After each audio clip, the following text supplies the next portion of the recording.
To determine the country's GDP, we studied the three productive sectors of the economy. The primary sector, which includes raw materials that can be processed into a finished good. So for example, the products we get from agriculture, fisheries, and forestry.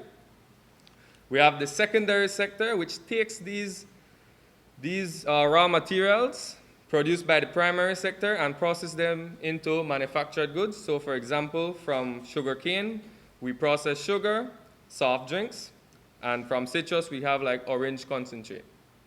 And finally, the tertiary sector, instead of goods, it is the production of services instead of the end product. So for example, hotels provide an accommodation service, schools provide educational services. For most of 2020, the global economy was distorted due to COVID-19.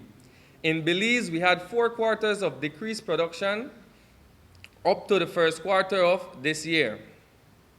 We now have 2 consecutive quarters where we see production approaching levels prior to 2020. However, I want us to observe that the level of GDP for 2021 for quarter 3 is still lower than the pre-pandemic levels.